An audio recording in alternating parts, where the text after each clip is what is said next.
Eh bien, bonsoir à tous. Merci d'être présents pour cette cinquième édition organisée par la SBA Île-de-France Smart Home.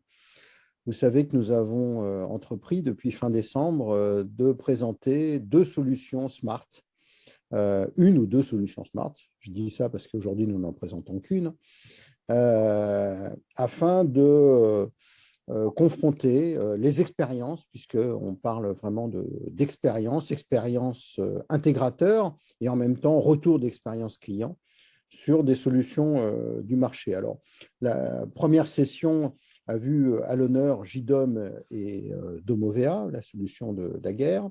La deuxième session, nous avons reçu Crestron et Energisy Connect, qui est la solution qui est mise en œuvre par Rexel. Troisième session, nous avions Control4 et IPX 800. Et dans la dernière session, il y a 3 semaines, la solution Taoma, Somfy Taoma, et la solution qui est présentée par Lidl Silvercrest, qui a d'ailleurs fait couler beaucoup d'encre, et c'est tant mieux. Et donc, cette cinquième session sera consacrée à la solution Legrand by Netatmo. Alors, en préambule, je voulais vous dire que si vous avez des questions à poser, vous pouvez bien sûr les faire sur le chat. J'essaierai de reprendre ces questions auprès de nos deux présentateurs pour retransmettre, comme on est très nombreux, vos messages. Et puis, en toute fin, on aura une petite phase de chat oral cette fois-ci, de questions, de débat, puisque les micros seront ouverts. Mais entre-temps, pendant les présentations, je vous demanderai de bien vouloir couper vos micros. Voilà, je pense que j'ai dit l'essentiel. Alexis, je te laisse la parole pour la suite de cette présentation. Oui. Merci Pierre-Nicolas. Donc, comme à chaque fois, on va commencer par une petite introduction là, de quelques minutes. Ensuite, on rentrera dans le vif du sujet avec aujourd'hui donc la solution Legrand with Netatmo qui sera présentée donc par Carl Santamarina de la société Imotic et moi-même de la société Técologie. Donc, pourquoi ces webinars? Donc, ceux qui ont l'habitude de se connecter sur nos webinars le savent. L'idée, c'est d'avoir un point de vue intégrateur. On va être assez technique dans la session d'aujourd'hui. C'est d'avoir un retour d'expérience concret. Et à chaque fois, en fait, quand on a nos discussions entre intégrateurs smart, on est tous convaincus que la solution qu'on utilise est la meilleure ou une des meilleures. Et donc, l'idée, c'est de confronter, que chacun puisse avoir un peu une ouverture d'esprit sur ce que font chacun et pourquoi ils estiment que c'est une des meilleures solutions du marché. L'autre point qui est important lors de ces webinars, c'est de faire le lien avec le Ready to Service, qui est le cadre de référence mis en œuvre par la Smart Building Alliance. Donc, on va essayer à un moment donné, vers la fin de la présentation, de faire le lien avec cette partie-là. Je vous en parlerai tout à l'heure. Pour rappel, c'est un webinar qui est ouvert à tous, qui est gratuit. Et c'est notre volonté de partager avec tout le monde. Malgré tout, c'est un contenu qui demande du travail. Il y a moyen d'avoir plus encore pour les membres de la SBA. Donc, n'hésitez pas à rejoindre l'association. Vous aurez accès à des échanges internes, aux présentations, aux slideware que l'on présente. Et les replays, par contre, sont maintenant disponibles pour tous.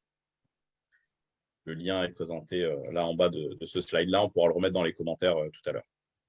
La suite des présentations. Donc, comme je vous le disais, aujourd'hui, ça va être une session assez technique, comme les 4 précédentes.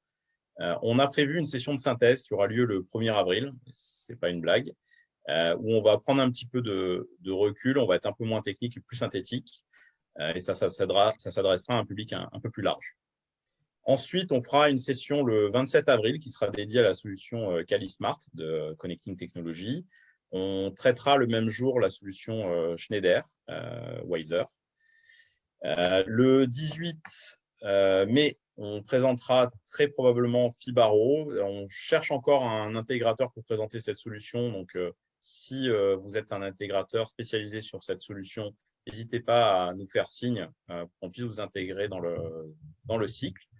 On aura également la présentation de SmartHub,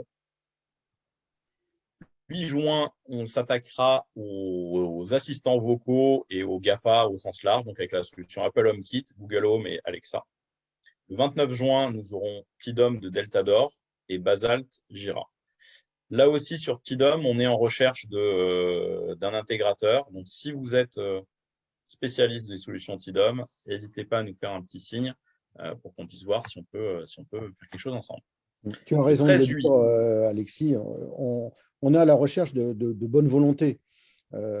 Comme vous l'avez vu, on ne souhaite pas que ce soit le fabricant qui présente sa propre solution, parce que bien sûr, il va nous dire que c'est la meilleure, il aura peut-être raison, mais on cherche vraiment un intégrateur qui puisse nous donner un retour de son vécu, un retour de ce que le client a pu lui dire. Et à ce titre, si vous êtes intégrateur et que vous maîtrisez une des solutions qu'on est en train d'évoquer ou une solution qu'on n'a pas encore évoquée, on est bien sûr demandeur de bonne volonté. On a une matrice qui est toute faite, qui peut vous aider. Et de toute façon, on ne va pas vous lâcher dans la nature. On vous aidera à construire votre argumentaire et votre présentation. 13 juillet, Varuna et Idomus. Et 9 septembre, une session de synthèse. On avait prévu aujourd'hui une session sur Home Assistant, qui est une solution plus orientée do it yourself, mais on n'a pas pu l'organiser. On est à la recherche d'une personne pour le faire. Donc là aussi, si vous connaissez cette solution, faites-nous signe. J'en ai fini pour cette introduction. Je vais laisser la parole à Olivier. Je vous rappelle, on va le faire un peu chacun de nous, de fermez vos micros pour ceux qui l'auraient éventuellement pas fermé à ce stade de la présentation. Alors Olivier, je te donne la parole. On a ce point commun tous les deux d'être un peu des dinosaures du smart, puisque tous les deux, je crois qu'on a démarré dans les années 90. Et donc Olivier, toi, tu as déjà connu de nombreuses solutions que Legrand a mis en place. Tout à fait. Merci Pierre-Nicolas. Effectivement, ça fait peut-être une trentaine d'années que je fais de la domotique, en commençant effectivement avec le Minitel, mais j'ai surtout utilisé Legrand au début avec la solution qui s'appelait le CAD. Le CAD avait le gros intérêt quand on faisait des salles de home cinéma de pouvoir se piloter par la Pronto en infrarouge avec des codes qu'on pouvait leur donner pour piloter l'écran du volet roulant. Parce qu'à l'époque, tous les écrans étaient pilotés en HF, et donc quand il fallait une télécommande qui faisait une macro en disant je fais un début de séance, il fallait envoyer en infrarouge des codes pour faire descendre cet écran. Et donc l'avantage du CAD, c'est qu'il était courant porteur et infrarouge, et qu'il pouvait lorner facilement des commandes. Après, le gros intérêt aussi, c'était que une commande infrarouge dans une pièce pouvait se transmettre via le courant porteur pour être pilotée dans une autre pièce. Et donc, tout ça, le CAD, qui était sur des appareillages type Sagan de chez Legrand, a permis de faire beaucoup d'installations de home cinéma avec la Pronto. Malheureusement, le CAD, avec ses roues-codeuses, est mort il y a peut-être bien une dizaine d'années ou une quinzaine d'années. Et il a été repris par le In-One. Le In-One qui, effectivement, était sympathique parce que ce n'était pas les roues-codeuses à programmer. Il y avait toujours le codé infrarouge, qui était beaucoup plus complexe à prendre sur une Pronto. Des fois, il fallait s'y reprendre à 40 fois avant que le code infrarouge soit bien rentré dans la Pronto.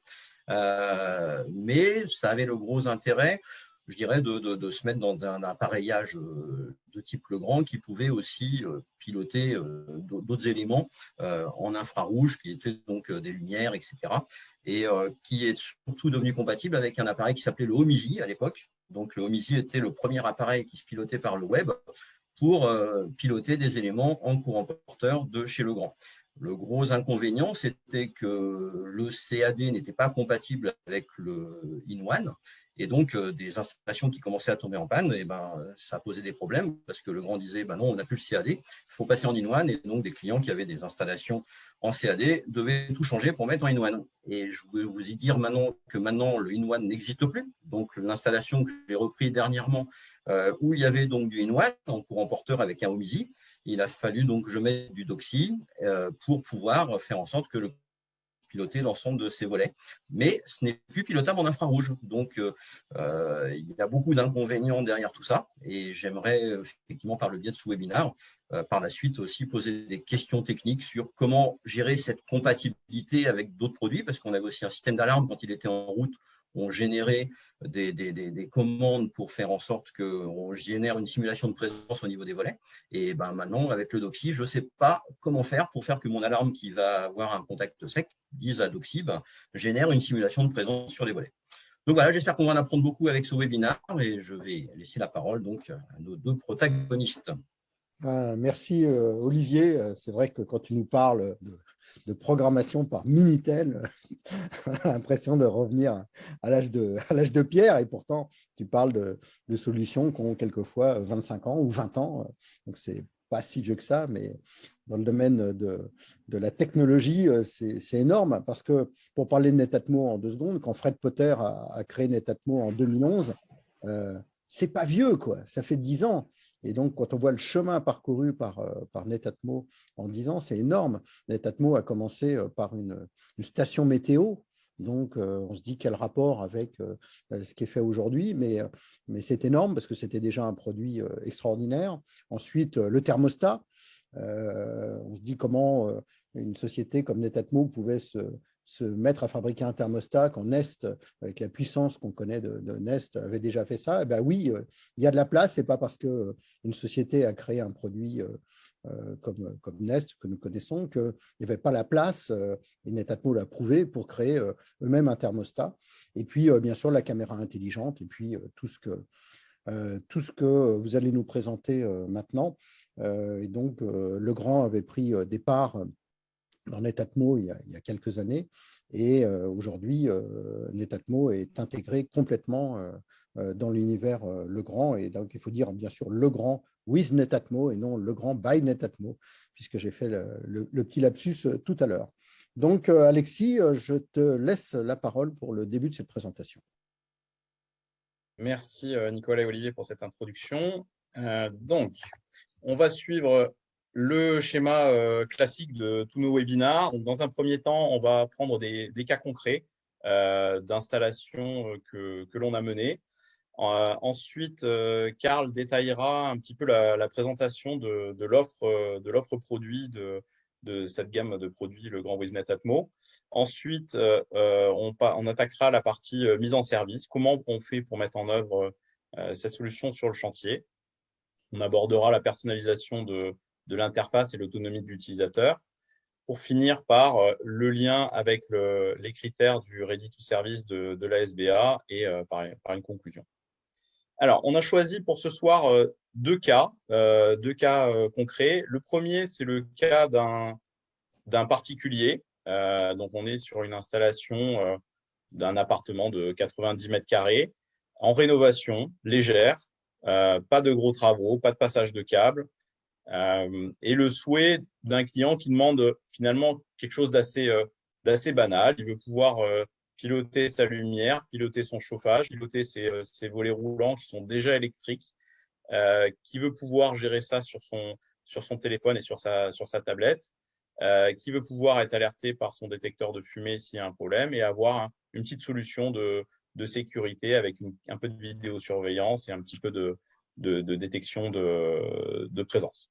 Un petit scénario simple, c'était un des points importants, dire voilà, quand je pars, je veux être sûr que toutes mes lumières soient éteintes et je veux que mes volets soient fermés pour conserver la chaleur, et avec un petit besoin de simulation de présence pour simuler une activité en période d'absence. Donc voilà un besoin relativement classique.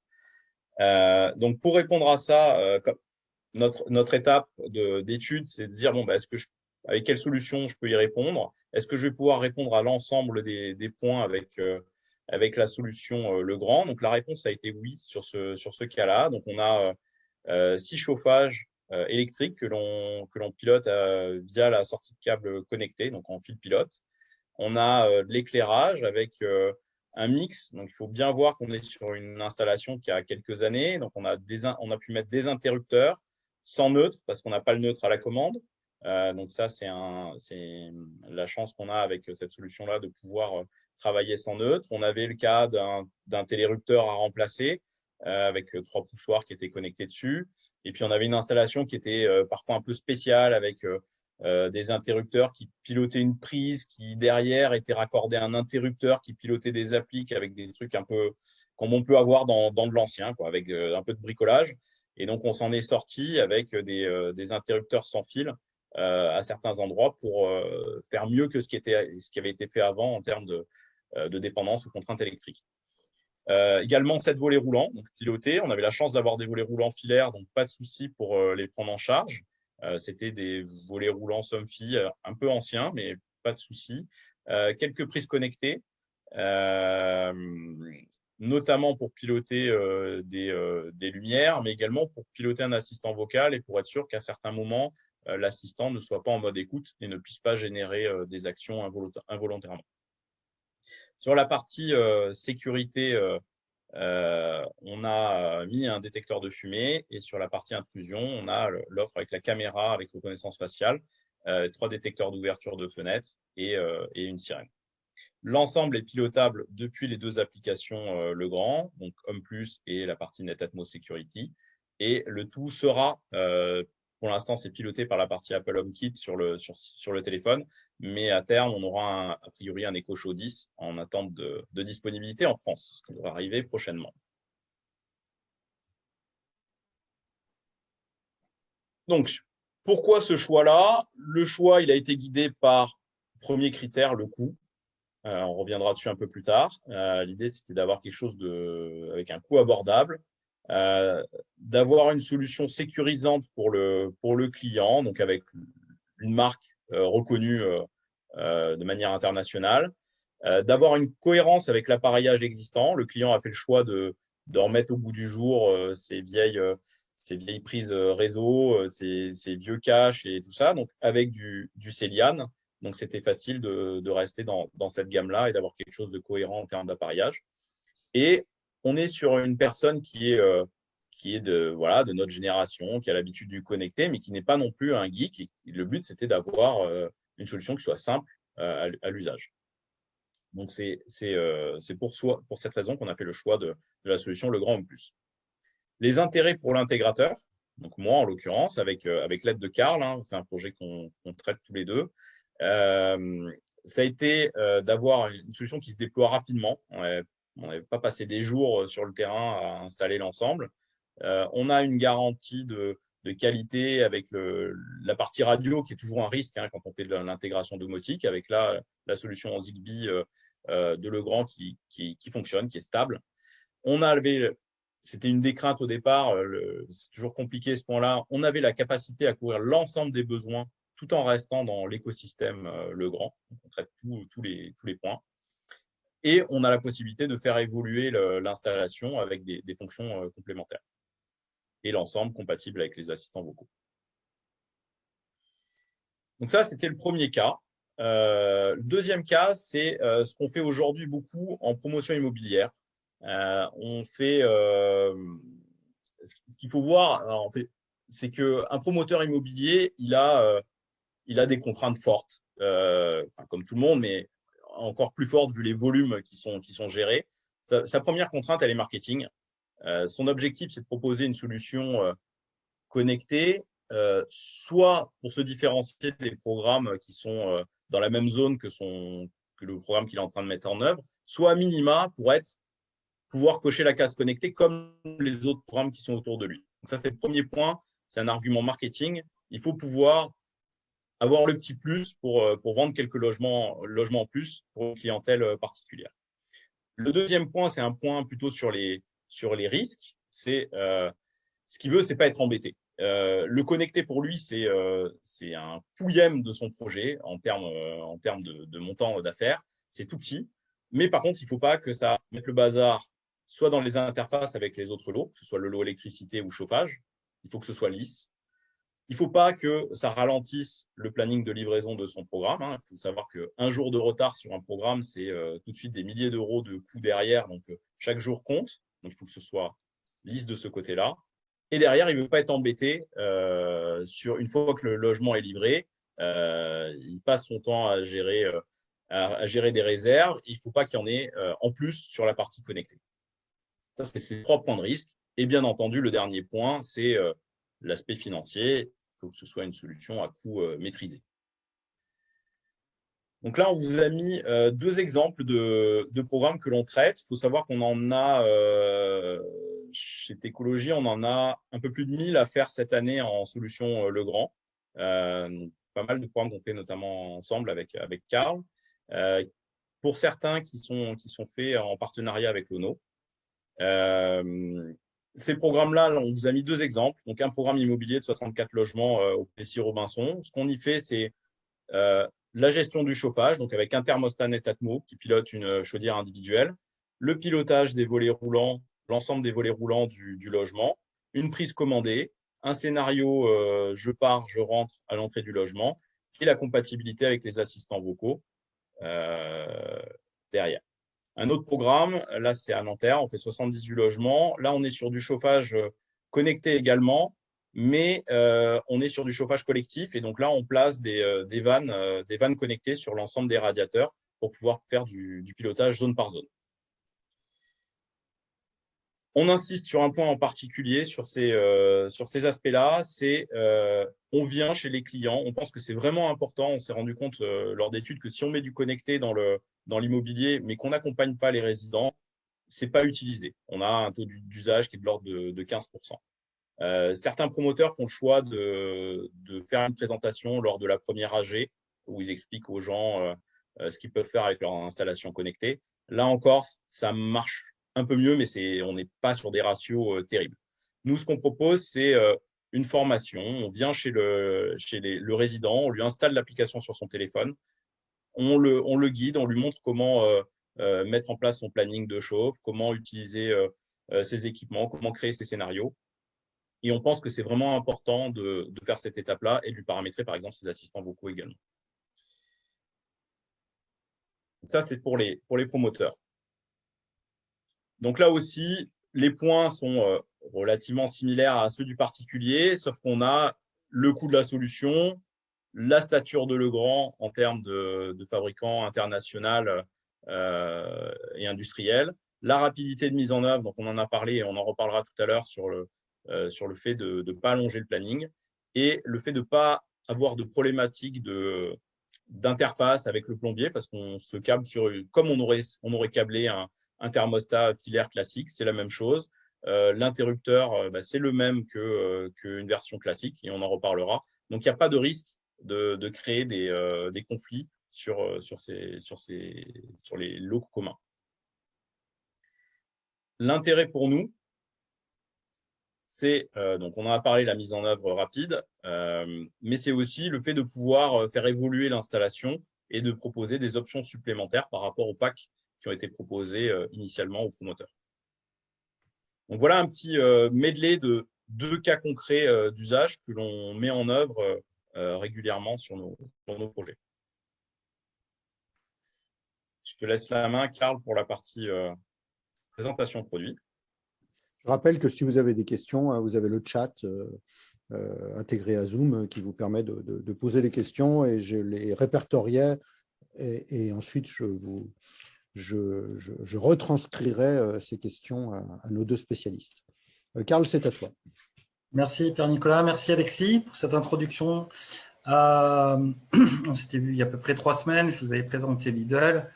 Là, on monte d'un cap, on est sur une solution beaucoup plus élaborée, beaucoup plus étoffée. Donc, l'idée de cette partie, c'est de vous présenter un petit peu tous les produits que Legrand propose et Netatmo, avoir les différents protocoles associés, les interfaces, vous allez voir, donc un petit peu, c'est vous faire une présentation générale pour que vous connaissiez l'écosystème. Donc ça, c'est un petit peu, j'ai appelé ça la galaxie. C'est un mélange des produits de Legrand with Netatmo et de Netatmo. On va retrouver plusieurs parties, donc d'abord, au centre, vous voyez de l'écran, c'est tout ce qui est applicatif. Donc, l'applicatif principal qui est l'application Legrand Home Plus. En côté en orange sont les applications de Netatmo, énergie, on a Weather. Tu as parlé tout à l'heure des premières versions de stations météo, c'est celle-là. Et puis, sur la partie donc chauffage, énergie et sécurité pour la partie alarme, surveillance, caméra, etc. Donc, autour de ça, pour pouvoir faire fonctionner cet écosystème, on voit un appareillage mural en haut à droite. Le principe, c'est que vous avez donc une gateway, là, comme on voit. Donc, on peut avoir une gateway qui se branche directement sur une prise existante chez le client. Donc, c'est cette partie-là. ou maintenant aussi une cataway qui se met directement dans le tableau en RIDE-in, format RIDE-in. Donc c'est pratique aussi si on ne veut pas prendre une prise, en sachant que la prise sur l'appareillage mural est connectée aussi. Donc on ne perd pas la prise en tant que telle. Le pack est souvent livré donc avec des commandes de scénario. C'est des télécommandes, en fait, c'est des interrupteurs sans fil. Donc, il y en a deux. Un principal hein, qui permet de faire le scénario départ ou arrivée. Et celui d'à côté qu'on peut additionner, c'est celui du lever et coucher de soleil. Pour la partie des ouvrants, on a, comme vous l'avez vu sur les projets qu'on a présentés précédemment, un appareillage mural où on remplace donc l'interrupteur filaire volet roulant par un interrupteur connecté. Donc ça fonctionne avec tous les volets roulants filaires, avec un câble montée-descente. Et puis, on a aussi là le petit arc que vous voyez qui se branche directement quand on n'a pas de télécommande, donc à ce moment d'interrupteur mural. Donc, on peut le mettre directement sur la sortie du volet et donc utiliser à ce moment-là des commandes d'interrupteurs sans fil. Et puis, il y a une compatibilité aussi avec l'environnement Bubendorf, avec une passerelle que Netatmo a fait pour Bubendorf ici. Puis, on peut aussi piloter les volets maintenant de chez Somfy grâce à ça marche en cloud to cloud. Donc, si on a une Somfy, par exemple, Taomar, on peut intégrer directement ces volets roulants dans l'application Home+. Donc, c'est assez complet pour les volets roulants, en sachant que le seul point pour l'instant, c'est qu'on n'a pas le positionnement des volets roulants. On n'a pas ce retour d'état qui nous dit « mais le volet à 30%, on peut y aller, mais on ne peut pas le positionner directement ». Et que prochainement, la partie, c'est en cours de développement sur la partie BSO qui se fait de plus en plus dans les villas, donc d'avoir des brise-lames. Donc, sera bientôt implémenté, donc on aura quelque chose de très complet. Troisième partie, tout ce qui est pilotage, éclairage et prise. Donc là, on ne voit pas tous les produits, mais donc il y a une partie qui peut se mettre en tableau, on le verra après précisément, hein, c'est des télérupteurs qu'on remplace directement au tableau. On a des interrupteurs filaires qu'on met à la place des interrupteurs existants, donc qui permettent de fonctionner aussi sans nut. C'est très intéressant, hein, puisque la plupart du temps, on n'a pas le nut qui arrive. Donc, il faut juste rajouter un petit peu, comme les autres solutions, un petit condensateur aux bornes de la lampe pour éviter les effets de clignotement hein, dû à l'appel de courant. On a aussi, bien entendu, en interrupteur sans fil, on peut rajouter des commandes supplémentaires pour créer des va-et-vient qui ne seraient pas existants. On a des doubles commandes en interrupteur sans fil. Elles vont bientôt sortir aussi en modèle filaire. Et puis, il y a les prises. Donc, ils se branchent à la place d'une prise classique et on remplace directement la prise. Et il y a même maintenant un module qui se met sur les prises. Donc, c'est très complet de ce côté-là aussi. Pour la quatrième partie, donc tout ce qui est gestion de chauffage hein, particulièrement, donc on a beaucoup de choix. Historiquement, on avait le thermostat de Netatmo, que beaucoup de gens connaissent. C'est celui-là en orange, donc, qui permet de se connecter sur une chaudière hein, par contact sec. Donc, il pilote en on-off directement les chaudières. Celui-là, il a l'avantage de pouvoir fonctionner sur pile, donc on peut le déplacer dans le logement. Plus tard est apparu le SmartSir qui vient de chez Bitishino, qui est beaucoup plus fin, qui a un beau design, qui plaît beaucoup. La différence, c'est qu'il a besoin d'être alimenté, donc ça se met vraiment à la place d'un thermostat où on a le courant derrière, donc ça peut se mettre en intégré directement. Donc, c'est deux produits complémentaires finalement en fonction des cas d'usage qu'on peut avoir chez le client. Et puis un troisième qui est sorti là dernièrement directement chez Netatmo qui permet de faire un peu comme ses concurrents la partie open term, donc de ne plus faire que du on-off sur du contact sec, mais aussi de gérer des chaudières notamment à condensation avec ce protocole. Puis juste à côté, vous voyez le kit relais. Donc, le kit relais, c'est souvent dans les immeubles, hein, comme là, on parlait tout à l'heure dans les grands immeubles. Quand le chauffage est collectif, on met cette passerelle, hein, ça se met sur une prise, et ça permet de créer un réseau avec toutes les vannes connectées. Et donc, on peut directement changer sa tête thermostatique par une tête thermostatique connectée. Alors, ils ont l'avantage d'être épurés, les gens les trouvent très belles. Et puis, il y a la différence de beaucoup de produits, c'est qu'il y a un petit écran qui n'est pas LCD cette fois-ci, mais qui a encre et qui a l'intérêt de moins consommer d'énergie, puisqu'il n'y a que quand l'écran change d'affichage, par exemple quand la température se met à jour, qu'à ce moment-là, il y a un appel de courant. Mais sinon, on peut le laisser indéfiniment sur la même température et ça n'attaquera pas la batterie. Donc ça, c'est ingénieux. Et on peut piloter directement sur la vanne en bougeant la main, par un petit coup à gauche ou un petit coup à droite, monter ou descendre la température directement et voir la consigne. Donc, c'est très bien. C'est un produit qu'on déploie énormément dans l'immobilier résidentiel. Juste à côté, vous avez un nouveau produit qui permet maintenant de gérer directement les radiateurs. Alors ça, c'est vraiment très pratique. Vous verrez après l'appareillage, on remplace, on met directement cet appareil, on branche 3 fils. Donc ça permet de piloter les ordres fil pilote sur les radiateurs. Et quand il n'y a pas d'ordre fil pilote, ça fait du on-off. Donc on reste sur un thermostat classique du radiateur. Il n'y a pas de sonde de température déportée pour l'instant. Mais ça permet donc de rentrer directement son mode confort, son mode éco, son mode nuit, son mode vacances, hors gel, dans le radiateur. Voilà, et puis après, on a la même chose en termes d'appareillage au tableau pour pouvoir modifier. En bas, vous voyez la solution par laquelle Netatmo a commencé. Il s'agit des stations météo dont Pierre-Nicolas a parlé. Alors, on voit la grande, c'est l'unité intérieure, c'est la principale. Alors, elle se connecte en Wi-Fi, elle fait son propre réseau avec les autres qui sont les petites qu'on peut rajouter, une en externe, et puis après, on peut en rajouter dans chacune des chambres. Elle remonte un certain nombre d'indicateurs, température, humidité, le bruit, le niveau de CO2, le niveau de… Donc, ça vous permet, par exemple, par des indicateurs très simples, vert, orange, rouge, de savoir si la pièce, on doit l'aérer ou pas. Donc, c'est très pratique. On peut accéder à toutes les autres stations du fabricant. Donc, ça donne beaucoup d'informations sur la météo.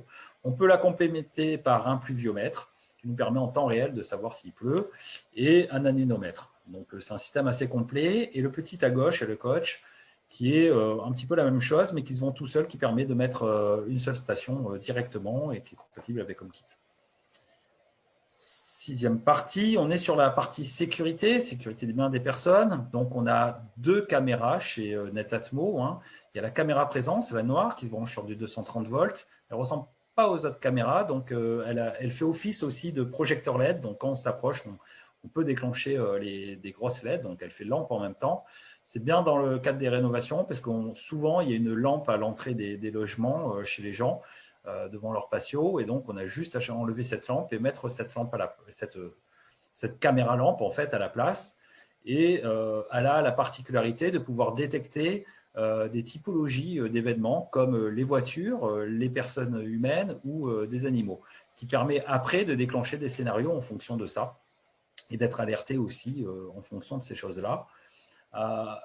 Les caméras Netatmo, comme la Welcome que vous voyez en bas à gauche, qui elle fait de la reconnaissance faciale, donc elle est capable d'identifier les visages, elle apprend, donc chaque fois qu'elle vous voit, elle prend un zoom, puis elle vous demande si c'est bien vous, et à force, elle récupère plusieurs images et elle est capable d'identifier très clairement les personnes du logement, ce qui permet de filtrer qui est à la maison, qui n'est pas à la maison, et donc de faire des événements automatiques comme ça, comme brancher l'alarme. C'est pour ça qu'ils ont sorti un pack avec une sirène et des IntelliTag qui se branchent directement sur les ouvrants, les portes, qui ne fonctionnent pas avec un contre-élément. Ils font un peu comme Somfy, c'est directement ça se met et ça se calibre. Et donc, c'est un gyromètre, accéléromètre à l'intérieur. Le petit point qu'il faut savoir sur Netatmo, c'est qu'ils ont toujours, alors ils fonctionnent avec un mode cloud, mais leur solution n'a pas d'abonnement. Ils ne sont pas du tout comme Google, par exemple, sur les Nest, ou Arlo, ou beaucoup d'autres acteurs qui proposent en fait des abonnements payants pour pouvoir avoir un enregistrement sur le mois, pendant plusieurs jours, etc. Et donc, eux, ils ont pris le parti plutôt de mettre une carte micro SD, on peut aller jusqu'à 128 Go, et donc d'enregistrer toutes ces informations-là, et donc les vidéos qui sont cryptées directement sur votre propre caméra. Donc ça, c'est un plus, parce qu'on achète le matériel et on n'a pas derrière d'abonnement coûteux récurrent. Et puis, l'application, vous le verrez, est relativement bien faite, avec des petites timelines qui permettent de vite retrouver les différents événements. Produit sorti récemment aussi, c'est le détecteur de fumée connecté intelligent. Alors, excusez-moi, j'ai cliqué dessus, qui est là. Celui-ci, il a la particularité de se brancher en Wi-Fi et donc de vous alerter s'il y a un départ de feu, même quand vous n'êtes pas chez vous. Donc, voilà, si sa plus grande force. Et puis, on attend patiemment, depuis 2 ans, la sortie de la serrure connectée qui se différencie un petit peu des autres serrures connectées du marché. Il y en a beaucoup à l'heure actuelle. Netatmo est parti sur sa propre clé. C'est une clé numérique. Donc, c'est ça la différence avec les autres. C'est que cette clé numérique, on identifie numériquement. C'est la clé et on peut la révoquer comme on veut. Donc, ce n'est pas une clé que vous faites dans le commerce, c'est des clés que vous achetez. Elles sont toutes les mêmes. Numériquement, on les rend intelligentes. Donc ça, c'est vraiment le principe Différent, par exemple, de la New-Key qui, elle, vient tourner une clé et utilise la force du moteur pour tourner le verrou. Elle, ce ne sera pas le cas. On restera sur le côté manuel. C'est juste qu'on permet de débrayer le verrou grâce à ces clés ou avec le smartphone. Donc, on l'attend. Elle devrait sortir cette année. On espère une bonne surprise. Il y a aussi la sonnette connectée qui est sortie cette année. Donc, la sonnette connectée, elle peut se mettre comme un portier à l'extérieur, mais elle est aussi pour remplacer souvent dans des installations existantes, là où vous avez un petit bouton sonnette à l'entrée de votre logement, sur la porte d'entrée. Souvent, on peut remplacer directement ce bouton sonnette qui marche avec un carillon et mettre cette sonnette. Et puis, vous allez pouvoir parler à distance avec les gens qui viennent, même quand vous n'êtes pas chez vous, avec les gens qui sonnent devant votre porte et pouvoir échanger avec eux. C'est bidirectionnel, même principe que les caméras, on est tout en timeline, on est averti des événements quand quelqu'un passe devant votre porte, même s'il ne sonne pas, vous allez être averti. Ça vous permet aussi de faire de la sécurité et donc de recevoir des événements en temps réel. Donc elle marche aussi sans abonnement avec la petite carte SD qui rentre à l'intérieur. Donc un écosystème assez complet au niveau de la vidéosurveillance. Et dernier point, donc c'est sur la partie qu'on va voir après, c'est les tableaux connectés. Donc il y a le suivi d'énergie. Le suivi d'énergie, c'est un compteur qui permet donc de suivre plusieurs choses, notamment. Donc là, on voit qu'il y a des petits modules additionnels quand on veut faire de la pince directement qu'on met sur la face pour mesurer l'intensité du circuit qui passe dedans. Il y en a 4 par défaut sur le gros compteur et des sorties pour l'eau, pour les impulsions. C'est un produit qu'on retrouve aussi chez d'autres acteurs du marché. Donc on l'attend patiemment. Et dernière partie, Laurent donc, a lancé aussi, vous voyez, un contacteur. C'est le deuxième. Donc là, c'est la Gateway plus le contacteur qui permet de mettre directement au tableau. Ça permet de gérer la puissance des chauffe-eau, par exemple, des moteurs. Différents types de choses comme ça pour pouvoir les déclencher quand on le souhaite ou recharger par exemple sa voiture électrique de telle heure à telle heure, on allume la prise pour pouvoir la recharger. Donc comme vous pouvez le voir, l'écosystème est quand même assez conséquent.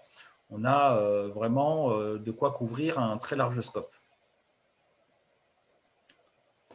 Alors, je vous présente juste la partie sur, vous l'avez vu, mais là on les revoit un peu plus en gros plan, c'est bien pour dire qu'il y a une partie câblée, une partie sans fil et à pile. Alors, je sais, ceux qui ont dû suivre un petit peu les actualités ont dû entendre que Legrand a passé un partenariat avec le CEA, le Centre d'énergie atomique, et qui vont sortir bientôt, on espère, très bientôt, des interrupteurs sans fil, mais sans pile. Un peu comme faisait sur un océan, la technologie qui permettait que par l'appui de la force de pression sur l'interrupteur, on récupère ça, l'énergie cinétique, on la transforme en énergie électrique et ça permet de se passer des piles.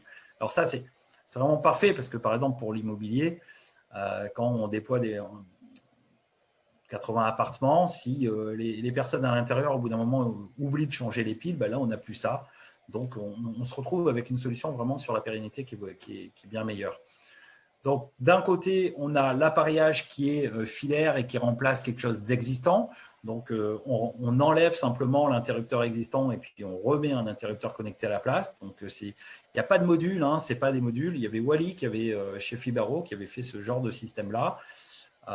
C'est la même chose. En fait, c'est un interrupteur classique dans lequel on a mis l'appareillage connecté, mais avec la qualité de Legrand derrière. Donc, l'avantage, c'est vraiment ça. On retrouve un écosystème, vous voyez, qui permet de gérer un petit peu l'ensemble des choses, les volets roulants, l'éclairage, le chauffage, les prises connectées, et avec des interrupteurs supplémentaires qui permettent de gérer les scénarios départ, arrivée, réveiller, dormir. On peut préciser que les piles, elles durent quand même 8 ans, donc ça peut faire peur. C'est la date. Oui, alors, exactement. Mais en tout cas, ce n'est pas quelque chose qu'on change tous les jours. Le constructeur les donne pour 8 ans. On n'a pas encore assez de recul pour vérifier si en effet c'est bien 8 ans. Mais ça laisse le temps de voir venir. En effet, ce n'est pas quelque chose que vous changez tous les matins. Après, ça va dépendre de l'utilisation. Scénario départ-arrivée, on va appuyer normalement, théoriquement, 4 fois maximum par jour dessus. Donc, c'est vrai que c'est pas, on n'use pas trop. Voilà. Donc, mais par contre, pour les commandes, notamment, moi, je pense plutôt aux commandes additionnelles pour l'éclairage. Quand on rajoute un interrupteur de va-et-vient, par exemple, pour créer un va-et-vient qui n'est pas existant, là, par contre, on risque de l'appuyer plus souvent. Et donc, c'est bien d'avoir quelque chose, je pense, dans le long terme, sur lequel on n'a pas besoin de s'occuper de savoir s'il y a des piles ou pas à l'intérieur, parce que ça fonctionnera toujours. Donc ça, c'est assez révolutionnaire. Karl, en tant que gardien du temps, je vais te de J'avance. m'élever, Donc, trois types de finition qu'on retrouve dans leur gamme classique, qu'ils ont déployé. Donc, ça a commencé avec Celian, Wits and Datamo. Après, il y a eu la gamme Doxy et puis la gamme Mosaic aussi, qui est maintenant disponible. Donc, ça vous permet de pouvoir garder, quand vous avez du Legrand chez vous, de garder une homogénéisation de vos interrupteurs. Il faut savoir qu'on peut, bien entendu, les customiser. On peut choisir ses plaques, les boutons. Donc là, on voit le classique blanc, le classique titane et la partie graphite. Donc, on peut customiser ces interrupteurs directement. Ça, c'est bien. Là, c'est la grande nouveauté aussi qui avait été annoncée. Certains produits sont sortis, donc la passerelle existe. On a le télérupteur de lumière. Donc ça, on a installé ça, par exemple, dans l'appartement que Alexis présentait tout à l'heure. Ce que je peux vous dire, c'est que pour le client, c'est un grand gain parce que vous connaissez les télérupteurs, ça fait quand même beaucoup de bruit. Alors, dans les appartements, quand c'est à l'entrée, on l'entend vraiment fortement, ce clac quand on appuie sur l'interrupteur. Mais là, on n'entend plus rien. Donc ça, c'est un plus vraiment pour le client, c'est de ne plus avoir ce bruit de relais qui saute. Le deuxième produit, c'est le contacteur dont je vous ai parlé, qui permet notamment de gérer des moteurs à distance. Alors, moi, je pense au chauffe-eau, c'est très utile de pouvoir démarrer, éteindre le chauffe-eau. On parle d'électricité maintenant, qu'on peut acheter l'électricité moins chère à certaines parties de la journée. Ben voilà, vous pourrez faire des scénarios dans ce sens-là. Gérer votre voiture électrique, gérer des climatisation, des radiateurs. Un compteur d'énergie tout seul qui permet de brancher un TOR. Et puis un délesteur. Donc le délesteur, il y a besoin de suivre la gestion de l'énergie pour pouvoir délester certains circuits et donc permet de se passer d'un abonnement un petit peu trop cherché et pouvoir délester ses produits, par exemple tous les radiateurs pendant qu'on branche les plaques. Donc ça, c'est une grosse nouveauté. L'interface, donc ça c'est l'interface de Home Plus, comme vous pouvez voir. Donc l'exemple du salon, on voit le plafonnier, donc on voit sa consommation, on la rend nous-mêmes, la consommation de la lampe. Ce n'est pas un réel suivi d'énergie de la lampe, c'est vous qui le rentrez dans la configuration. Mais ça vous permet donc du coup de suivre la consommation sur le long terme. Les volets fonctionnent avec des sliders, montée-descente. Là, sur la cuisine, on voit l'intégration de Helpdesk, il y a un partenariat dessus. Les lumières, quand il y a la variation, on a un petit slider. Donc, assez classique, c'est très épuré, c'est très simple. Les gens naviguent très facilement dessus. Et puis, pour la partie suivi consommation d'énergie, vous pouvez voir qu'il y a une répartition en fonction des typologies d'appareils et avec un résumé sur les différents jours. On a des graphiques, etc. Le point le plus important en termes de scénario, c'est ce bouton qui est livré avec le pack. Quand on achète la Gateway, on a cet interrupteur sans fil qu'on met à l'entrée du logement avec l'arrivée-départ. En fait, une fois que vous avez rentré vos appareillages, volets roulants, chauffage, éclairage, on sélectionne ce qu'on veut pour l'arrivée et on sélectionne ce qu'on veut ouvrir ou fermer quand on part. Donc ça, c'est intéressant puisque le client, en fait, n'a pas besoin d'appeler son intégrateur. Finalement, on lui fait une fois ce scénario. Et puis après, tout seul, il est autonome pour dire, non, finalement, quand je rentre, je veux juste que ça ouvre les volets roulants du salon et que ça allume l'entrée, mais que les autres volets roulants, s'ils sont fermés, ils restent fermés. Donc, il est totalement autonome. Et puis, il peut rajouter un petit interrupteur levé-couché qui lui permet de faire d'autres scénarios sur des, par exemple, quand il va se coucher, ça éteint toutes les lumières sauf celle de sa chambre. Et le matin, c'est l'inverse, ça allume sa chambre et puis le couloir et le salon et la cuisine. Et ça lève les volets roulants. Donc, on peut faire beaucoup de choses avec ces petites télécommandes. L'utilisateur est totalement autonome. Il faut qu'on lui montre comment on fait. Même de lui-même, c'est fait pour qu'il sache le faire. En plus de ça, on a la notion de planning, donc on peut rajouter des actions. On peut dire tous les jours, à telle heure tu ouvres les volets, à telle heure tu les fermes, ou les faire en fonction du lever ou du coucher de soleil aussi. Et puis, on a des raccourcis, ça c'est pas mal, ça rajoute des widgets directement sur votre smartphone. Donc, si vous dites, le bouton arrivé, là, je l'ai programmé, je le veux sur l'entrée de mon téléphone. Donc, quand je rentre, je n'appuie pas sur le bouton de mon interrupteur, mais je peux le faire au smartphone ou à la voix. Et puis, directement, là, on se le rajoute en widget sur l'interface. Donc, ça, c'est très pratique. Ce côté petit widget, ça plaît beaucoup aussi aux gens d'avoir des raccourcis sur leur interface. Sur la partie chauffage, donc, je vous en ai parlé rapidement, c'est les trois offres que vous voyez. Donc, le thermostat Netatmo connecté, le SmartSir, le thermostat intelligent. Donc, on voit chacun, il y a des petits icônes qui vous permettent de savoir dans quelle application ils sont actifs, si c'est que dans Netatmo Sécurité ou aussi dans Home Plus. Donc, tous les thermostats sont dans Home Plus maintenant. Ça a été migré. Et puis, la petite nouveauté, c'est le pilotage donc, de radiateur avec la sortie de câble. L'interface historique de Legrand Netatmo Energy, qui a été réutilisée sur la partie Home Plus. Donc, ce qui est bien fait dessus, c'est la notion de planning. Les utilisateurs, en fait, peuvent faire autant de planning qu'ils veulent. Ils sont totalement autonomes là-dessus. Ils disent, quand je pars, je me lève à quelle heure, je pars à quelle heure travailler, je reviens quand de ma journée de travail. Et donc, les températures s'adaptent en fonction de ça, de son rythme de vie. On peut dire, je pars ce week-end jusqu'à telle heure, et puis le week-end tout seul, il sait que je reviens le dimanche à 19h. À 19h, le chauffage se remet à chauffer, et quand je rentre dans mon logement, tout est chaud. Donc, c'est très pratique, c'est très user-friendly, c'est vraiment très réussi en termes de développement. La partie alarme, donc là, on retrouve la caméra dont je vous ai dit avec la reconnaissance faciale. Donc, elle est capable de détecter les visages et donc de vous alerter si ce n'est pas une personne qui est de votre logement, hein, donc de votre famille, les détecteurs comme je vous ai dit. Et puis, la petite sirène qui s'est ajoutée, qui permet donc, elle doit être proche de la caméra et nécessite la caméra, elle ne peut pas être ajoutée toute seule. Donc, c'est un environnement qui marche avec la caméra Welcome d'intérieur, il faut le savoir. Les interfaces, donc, il faut savoir que cette partie-là n'a pas été mise dans Home+. Donc, quand on a la partie alarme, sécurité, vidéosurveillance, on doit utiliser l'application de Netatmo qui s'appelle Netatmo Security et elle ne sera pas migrée dans l'application Home+. Donc, on a quelque chose de dédié. On va retrouver le détecteur de fumée aussi qui est dans cette application-là, détecteur de fumée intelligent. On va retrouver sa caméra extérieure si on en a une, sa caméra intérieure. Et vous voyez, il y a une petite timeline. Donc ça, c'est très pratique. On veut vite aller à un événement, on clique sur l'événement et puis ça lit directement la vidéo concernée. Donc cette petite timeline avec les têtes des personnes quand on est à l'intérieur pour reconnaître qui sont les personnes ou les événements, animaux, etc., on les a directement. Et puis la dernière image sur la droite, c'est simplement l'interface de quand quelqu'un sonne à votre sonnette de porte d'entrée et puis vous pouvez parler, prendre l'appel ou pas l'appel ou juste écouter le son qu'il y a derrière. Un tableau qu'on a repris sur la compatibilité avec les différents assistants vocaux.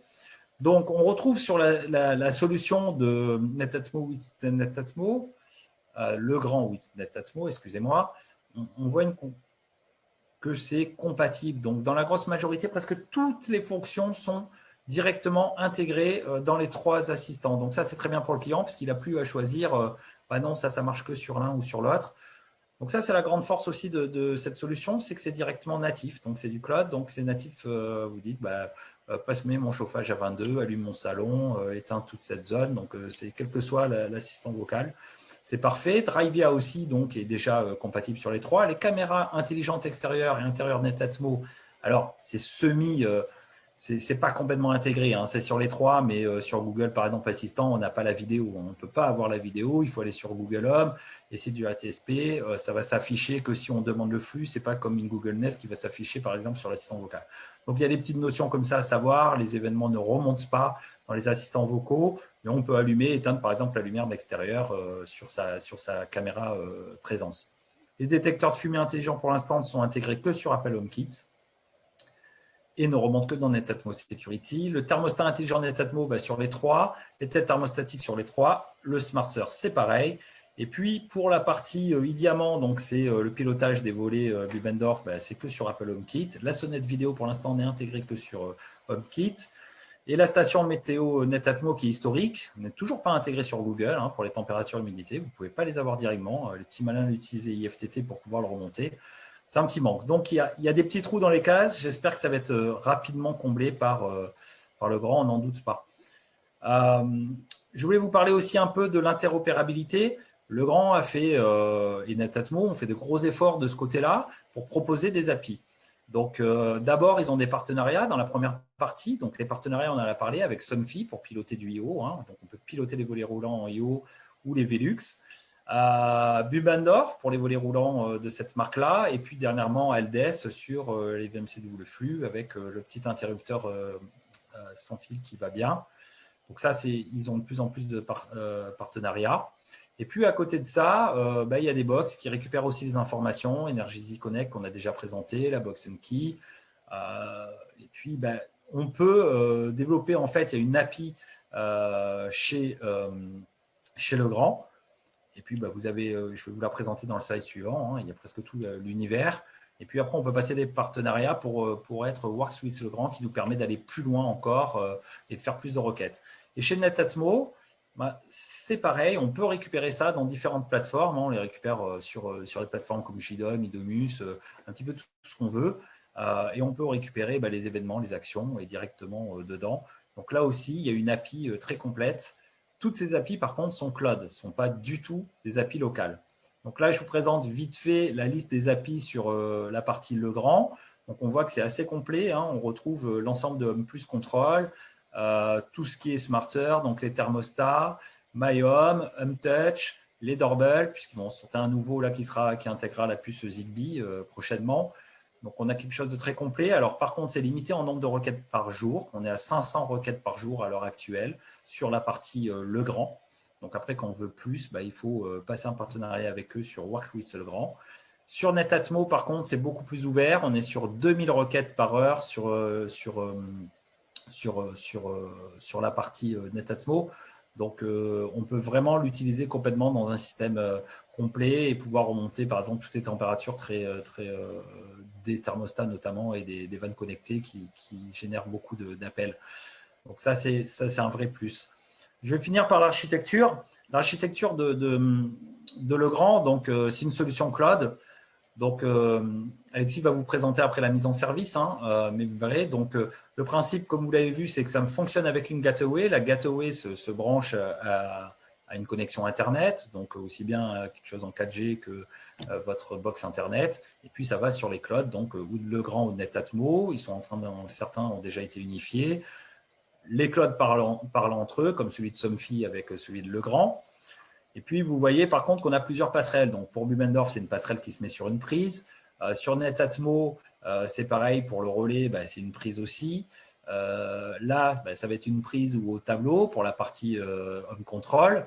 Sur les Wi-Fi devices, on va retrouver par exemple les caméras Netatmo qui sont en Wi-Fi uniquement.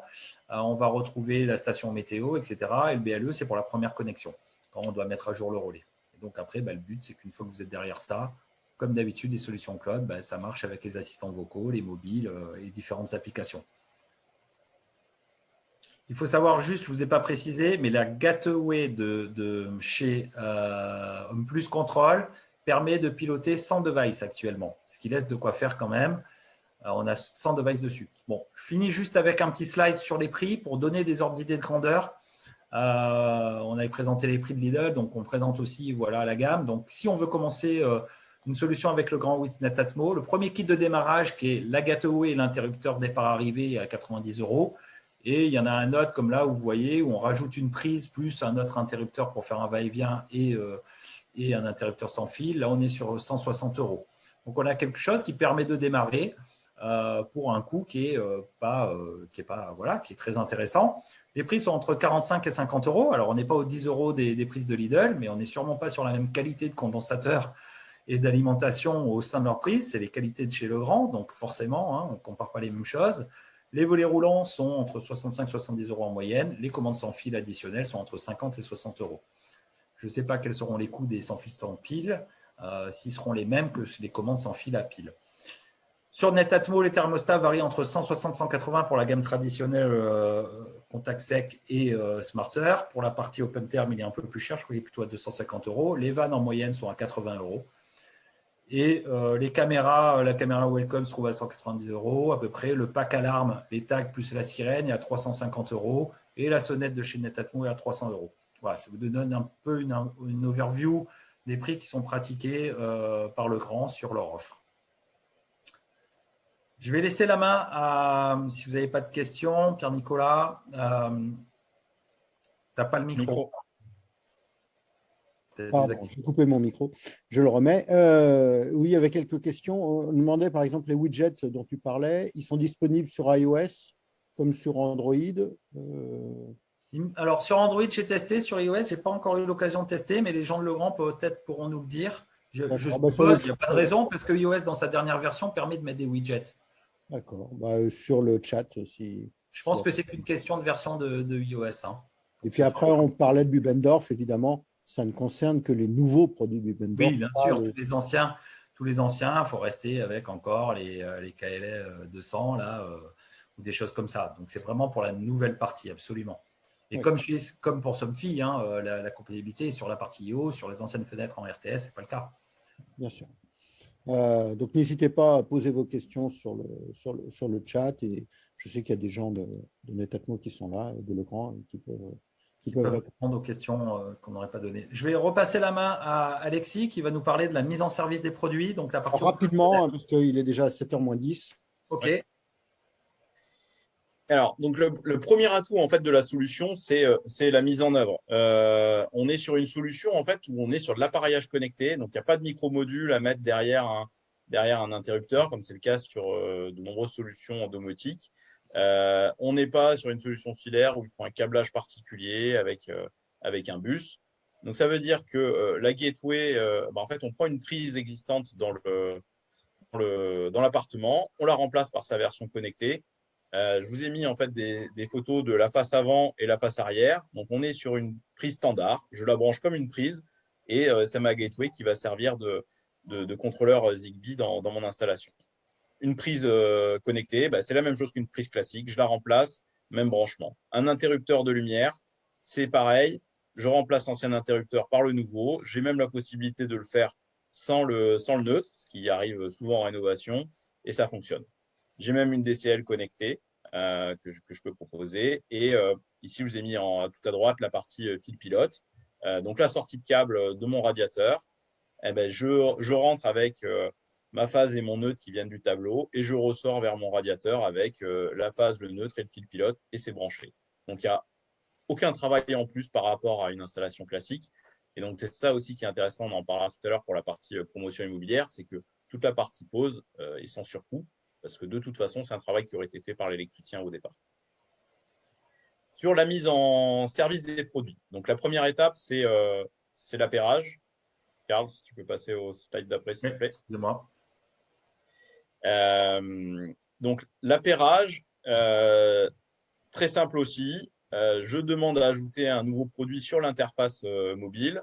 Je sélectionne le produit dans ma gamme de produits partenaires. Donc ici, j'ai sélectionné un produit Legrand. Par exemple, je veux appairer ma prise contrôle qui va me permettre de démarrer mon installation.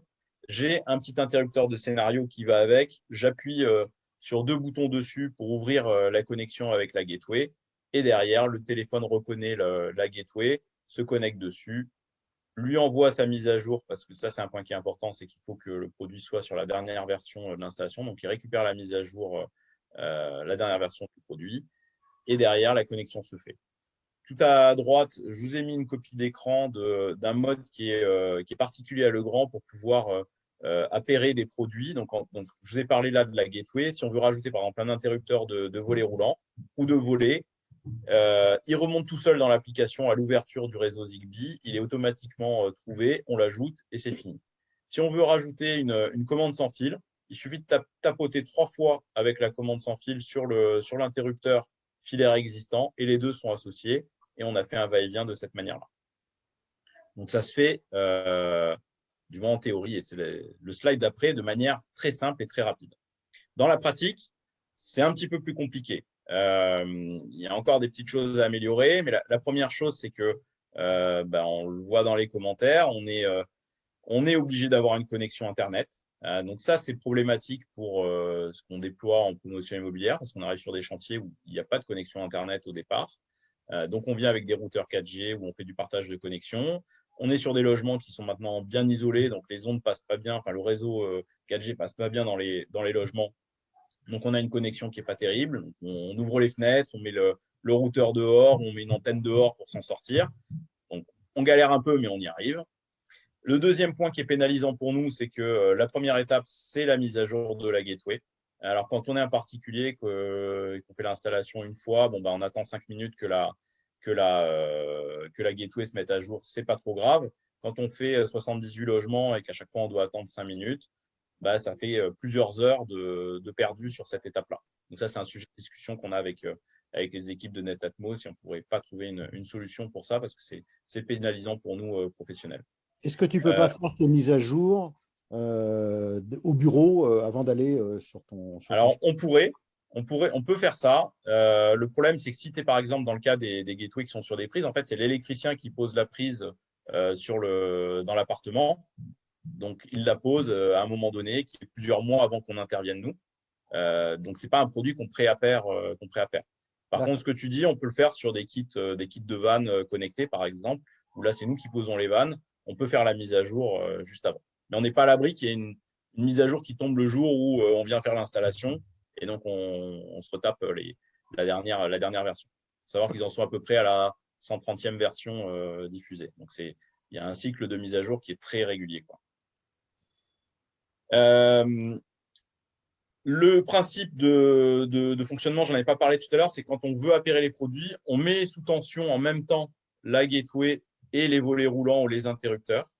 Les équipements savent ils ont leur courant qui s'est mis en même temps. Ils savent que c'est ces produits-là qui doivent s'appairer ensemble. C'est comme ça que ça fonctionne. Et donc, quand on travaille sur un chantier où on n'est pas tout seul à intervenir, il suffit que dans l'appartement d'à côté, il y ait quelqu'un qui a remonté le disjoncteur et on peut se retrouver à attraper les volets roulants d'à côté. C'est ce qui nous est arrivé hier sur une installation. Les peintres intervenaient, ils ont mis le courant. En même temps, on faisait notre appairage. On a attrapé les deux volets de l'appartement d'à côté. Ça, c'est l'avantage de la solution qui est simple, mais ça peut poser problème dans certains cas. Et le dernier point qui est un petit peu pénalisant, c'est que la connexion ne se fait pas toujours très bien quand on a des connexions qui sont un peu limites. Donc, des fois, on est obligé de recommencer plusieurs fois le processus d'appairage et ça peut prendre un petit peu de temps. Donc, ça, c'est des sujets sur lesquels on travaille avec Netatmo en direct. Il y a vraiment une vraie volonté de faire progresser les produits.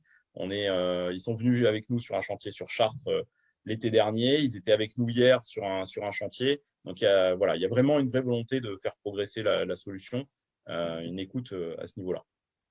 Mais il y a des choses à améliorer. Et de la rendre offline. Et effectivement, une de nos demandes, c'est qu'on puisse faire tout ça offline pour éviter de passer du temps sur le chantier. Moi, dans ma vraie vie, j'ai eu l'occasion d'installer un système avec des vannes thermostatiques.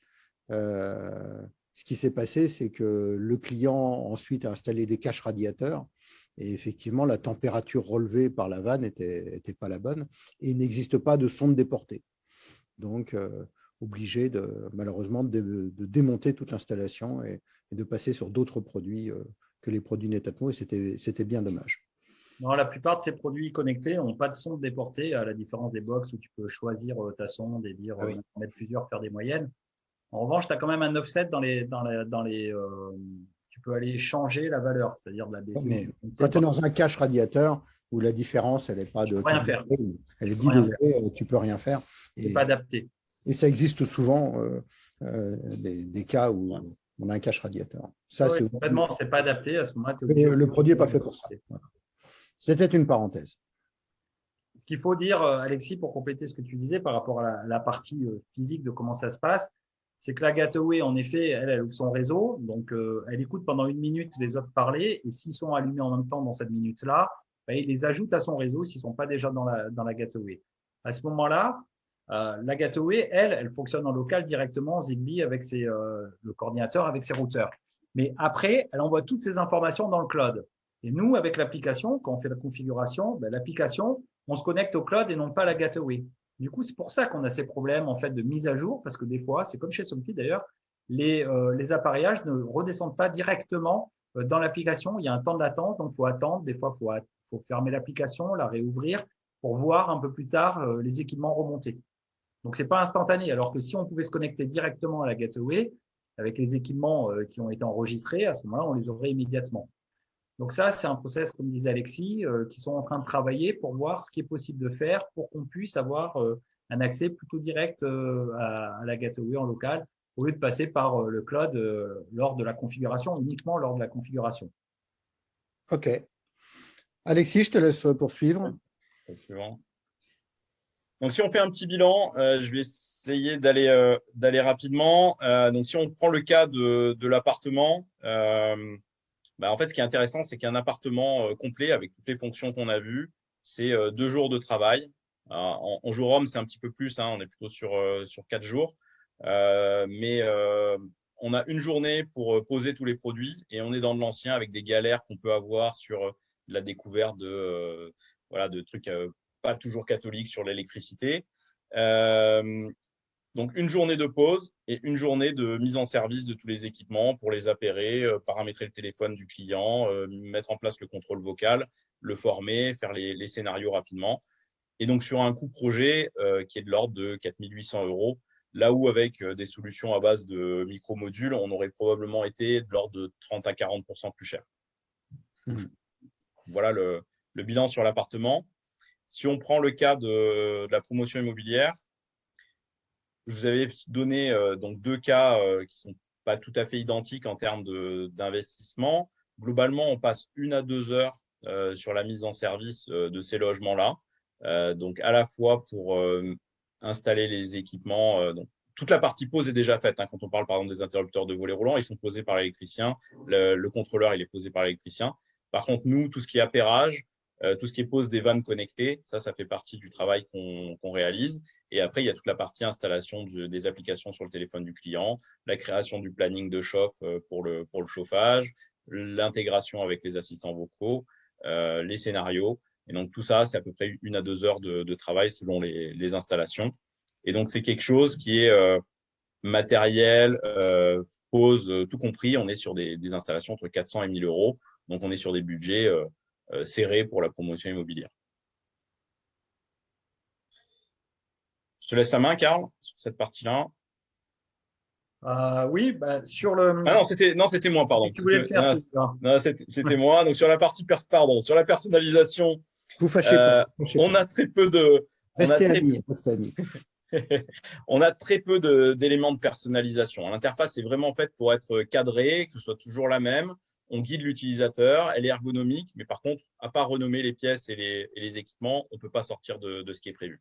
Donc, quand on veut aller plus loin, et c'est ce qui nous arrive, nous, en tant qu'intégrateur, parce qu'on a souvent des demandes un petit peu plus poussées, on est obligé de passer par une solution tierce. Donc, la solution tierce, ça peut être d'utiliser les produits directement en Zigbee. On ne passe pas par la partie contrôleur Legrand, le cloud Legrand et l'application Legrand. On passe sur une autre solution. Ça peut être JDOM qu'on a cité, mais ça peut être d'autres solutions. Et on intègre directement les produits en Zigbee. Et après, on fait exactement ce qu'on veut avec cette solution-là. L'autre alternative, c'est de travailler avec les API. Karl en a parlé. Il y a différentes API qui sont proposées qui permettent d'interagir avec les équipements. Donc, voilà un peu ce qu'on peut faire au niveau personnalisation. De base, c'est limité. Après, ça peut être étendu si on veut vraiment aller plus loin, mais avec un peu de travail. OK. L'autonomie du client, donc il peut inviter des utilisateurs sur son installation. Il peut faire du contrôle vocal. Il peut modifier ses scénarios très simplement. Il peut modifier facilement son planning. Et ça, ce n'est pas toujours quelque chose qui est bien géré dans d'autres solutions. Et là, c'est le cas. C'est vraiment simple. Le planning est super bien géré. Il peut planifier des actions, des widgets, on en a parlé tout à l'heure pour mettre des raccourcis sur son téléphone. Et tout ce qui est produit sans fil, il pourra facilement les rajouter. Ce n'est pas quelque chose de compliqué. On a mis 2 points d'attention. Ça, c'est un point qui est dur pour nous domoticiens. C'est les scénarios sont limités. On a 4 scénarios de base, départ, arrivée, coucher, lever, et 4 scénarios supplémentaires. On ne peut pas en faire plus. Donc, on est limité là-dessus et on est limité sur la puissance des scénarios. On ne va pas faire de si, alors, sinon. On ne va pas avoir des déclencheurs qui vont lancer un scénario. Tout ça. On est sur des choses qui sont le cadre simple. Et l'autre point qui est souvent le cas, c'est on est sur une solution qui fonctionne sur le Wi-Fi. Donc, en cas de changement de box Internet, changement de nom de Wi-Fi, il faut reparamétrer le Wi-Fi. Ça a l'air de rien comme ça, mais c'est une problématique sur la promotion immobilière parce qu'on a des locataires qui changent. Donc, il y a une phase de reconfiguration qui est à gérer. Donc, voilà, ça, c'est un aspect qu'on traite, nous, en faisant de l'accompagnement sur le SAV. Okay, je vais passer rapidement sur la grille de critères R2S. Globalement, vous l'avez vu, les points clés, c'est on est sur une solution cloud. On a besoin d'Internet pour la plupart des étapes. Le paramétrage réseau est super simple, l'utilisation est super simple, la configuration est simple. On est compatible globalement avec les assistants vocaux. Bon, une parenthèse pour éviter que certains nous quittent, pour aller écouter le Premier ministre, je vous résume en 2 mots. on est reparti pour 4 semaines de confinement total, 7 jours sur 7. Pour un certain nombre de départements, Île-de-France, bien sûr, le Nord, etc. Donc, restez avec nous, je vous ai résumé. Vous allez avoir le temps de regarder le détail pendant voilà, ces 4 semaines. vous aurez le temps de regarder après. On est parti pour un mois de confinement total. Bon, je te laisse continuer après. Ouais, c'est le dernier slide pour ma part. Après, je laisserai la parole à Karl. Sur l'ajout des équipements, on a parlé sans fil, très simple. Par contre, bien entendu, sur du produit filaire, on touche au 230. Donc, on fait appel à un professionnel dans la majorité des cas, sauf si on a la compétence pour ce point-là. Et voilà, globalement, on a parlé des autres points. Donc, je vais accélérer sur ce slide-là. Ouais, moi, je voulais te poser une question. Oui. Qu'est-ce qui marche sans cloud et qu'est-ce qui marche avec le cloud, quoi? Tout ce qui est en local, tous les boutons vont fonctionner en local. C'est-à-dire que la commande départ-arrivée que tu mets à l'entrée de ton logement où je me couche, je me lève, elle parle en direct avec les équipements qui sont natifs. Une fois qu'elle a été programmée. Hein. Bien entendu, une fois qu'elle a été programmée. Par contre, ce qui est important, c'est que quand tu places ton appareillage, ça fonctionne immédiatement. Tu n'as pas besoin de la gateway, l'éclairage fonctionne traditionnellement, quoi. D'accord. Donc ça, c'est pas mal. Par contre, tout ce qui touche au téléphone, bah, tu ne pourras jamais contrôler tes équipements en local. Donc, tu n'as pas une version locale, un mode dégradé où tu n'as plus de connexion Internet. Depuis ton téléphone, tu peux faire des actions. Ça, ce n'est plus le cas. Ce n'est pas le cas. Tu as besoin du cloud. D'accord. Okay. Et puis, bien sûr, tout ce qui est cloud to cloud, évidemment, là, c'est perdu. Et ce qu'on n'a pas dit, c'est que c'est marqué dans la deuxième ligne, mais ils ont fait l'effort de faire une interface web sur PC.